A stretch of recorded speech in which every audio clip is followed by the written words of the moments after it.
Started when I was about 11, 12 years old, down in San Diego, California. Yeah, Calvary Baptist Church. I'll never forget Pastor Hicks. And I went up to the altar and I said, I got to find something. I need you. And I asked him into my heart. Yeah, going to vacation Bible school. I brought the most boys and girls. And won a Schofield Bible after I accepted the Lord. And it was just something that I had to hang on to all those years. My mom, she had such a bitterness towards Dad like she did because of his alcoholism. And we were sitting in court. My mom was on one side of me and my dad was on the other, and I was in the middle. They asked me, who do you want to live with? I love my mom. I love my dad. I said, I don't know. So Mom was a single mom on her own. Yeah, raising us, and I was taking care of my siblings and stuff. And I was so shy and so scared because the kids were laughing at me. The kids in school always called me warts. I had a problem like I did. I had warts all over my legs. I had about 200 warts.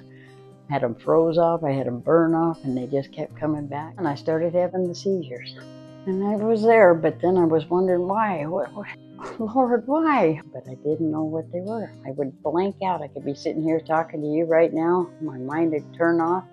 And then all of a sudden I'd come out of it and think, who are you? Where am I? What's going on? At the same time, though, I would be talking to you and carry on the conversation. It was a different kind of seizure. In the school, I'd be in the principal's office because I had a dizzy spell and didn't know what had happened. They'd have me in the principal's office and stuff, send me home to Mom, and Mom would say, what are you doing? Mom, I don't know, what? With seizures, every time you had a seizure, it was deleted in your brain. Then it was getting to be more out of hand, yeah. And I ended up in juvenile detention because of the running away and stuff that they accused me of. And that's when it went to the institution. It was a long journey because all I had was my Bible in that institution for 5 years. They would lock me in solitary confinement. I'd come out of the seizure, I'd be sitting on the floor handcuffed to my bed on both sides and wonder, wait, where am I? What did I do? During Christmas, I was the only one left in the cottage that we called them. Didn't get to go home. One time, during almost 5 years, one weekend, she let me come home for a weekend. Jesus, I had my Bible that I won. I still got that Bible. For bringing the most boys and girls and asking God into your heart.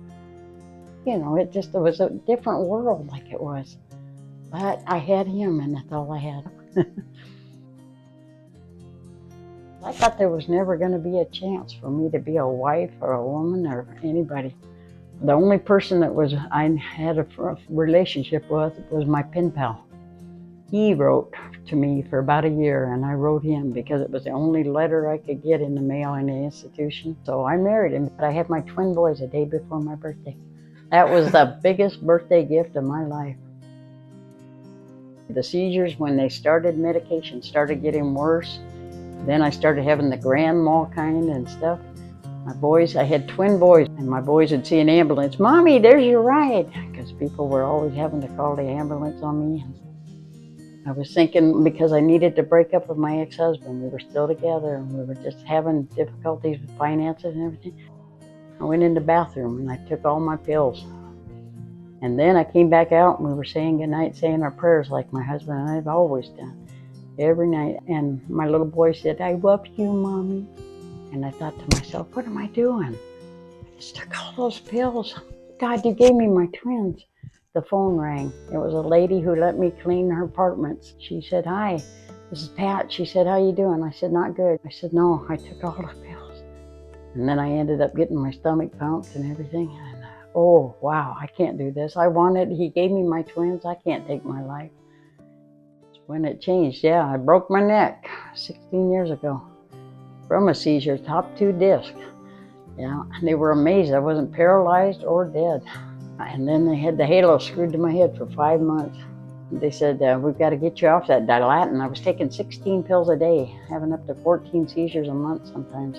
And then after the halo, I went into a seizure. We were on a trip, and I ended up having about 60 of them in a row. But I was hooked up to the brainwave test. Seizure after seizure and stuff. And when I came out of it and finally woke up alert, in my brain, Doctor said, hey, you're an excellent candidate for this brain operation. Really? Really? I said, yes, I'll do anything. I've been fighting these seizures for 40 years. I'm tired of it. Then they cut a hole right here in my skull, took a spot off my brain. I felt like a butterfly come out of the cocoon. I'm free. I'm free. God gave his son Jesus for our sins, died on that cross for us because he loves us all, and we all were created equal.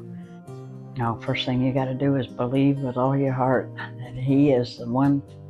He has a plan for you. He never gives up, but you got to stay focused with your faith. Keep looking forward and understand you're going to have obstacles. It's a never-ending process too. You can't just jump in, jump out. Remember, you got that suit of armor. You got to keep it on. The devil is always trying to knock us off the path, but you got to stay on it. It's not easy, he said, but you got that shield of armor. Yeah, he said, just remember, you got to keep it on. So I've been through the abortion, through the adoption, and losing one son too, like I have. But I know my son is in heaven, and I know God has been through me, miracle after miracle.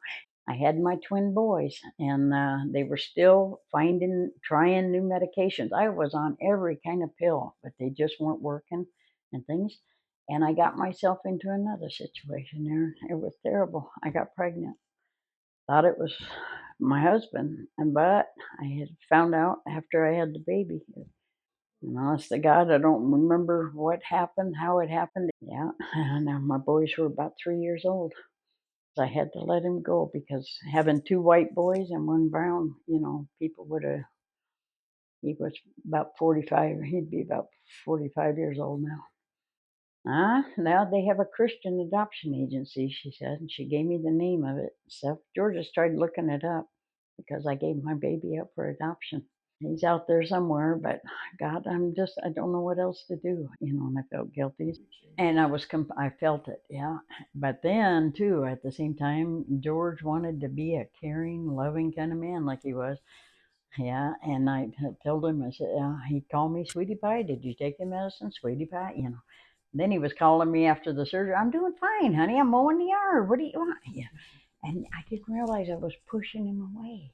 He was missing taking care of me. And then one day we were standing in my front room, and he said to me, what is wrong with you? He said, because of this change in you doesn't mean I have to change. I said, what? What am I doing, George? I said, I'm not doing drugs, honey. I'm not doing alcohol. He said, get out of my life. Get out of my house. This is my house. I paid for everything. I said, you're not going anywhere. I'm not going anywhere. I said, excuse me. I said, no, you've taken care of me for 25 years. Now it's my turn to help take care of you. Now I can, because he told me to, I didn't have to worry about finding a job. No, I want to work. I want to find some job and help you pay these bills. Yeah. And then we had to go to marriage counseling. And that's when we found out 3 out of 4 marriages break up because of the personality change. Yeah. But I know too that was another miracle from God for me. It was George. If it had been any other man, he would have said, forget her. That's not who I married. But it wasn't easy for George. But George, because the day I led him to the Lord, like I was able to do, I'll never forget. He was down on his knees and said, God, please come into my heart. And then he said, will you marry me? I said, George, are you sure you want to marry me? I have epilepsy. Yes, sweetheart, I know I do. To this day, he's called me Sweetie Pie.